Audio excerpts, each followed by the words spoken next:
surprenant, vous voyez, par les proportions. En grande partie, ça date d'une réflexion totale des années 1840, avec des agrandissements. D'abord, il y avait 2 tramways, après il y avait 3, après ils ont agrandi.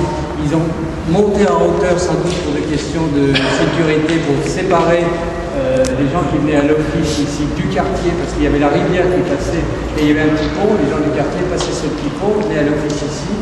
Et je pense qu'ils ont désiré monter très haut les balcons pour que les malades qui rentraient par les 2 portes de côté, qui communiquaient, on montrera pour ceux qui veulent, on verra la partie qui communiquait avec les salles de l'hôpital.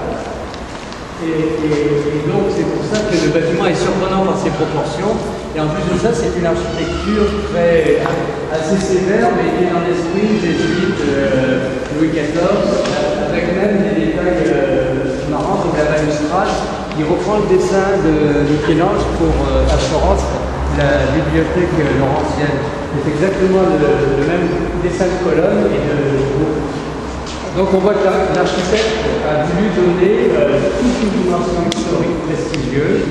Alors, bon, il y a, par exemple ici, vous verrez au centre une marquée au sol avec une croix, qui est celle de l'ordre de Saint-Jean de Jérusalem, c'est-à-dire le premier ordre hospitalier des années 1100 à Jérusalem. C'était pas c'était uniquement des hospitaliers,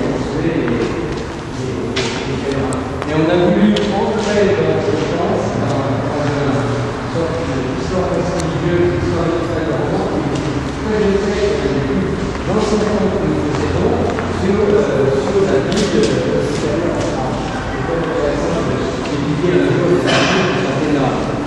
de même après, à partir de l'année 1730, je crois, l'ordre de la charité de Saint-Jean-de-Dieu, qui était un ordre d'origine espagnole, décidément on est poursuivi par les Espagnols, c'était un ordre à qui a été confié l'hôpital en 1660 et donc qui est tombé après en désuétude parce qu'il y avait des problèmes financiers, et c'est l'ordre de Malte, c'est pour ça que vous avez les croix, qui a repris jusqu'à la Révolution de 1720-30 à peu près, jusqu'à la Révolution.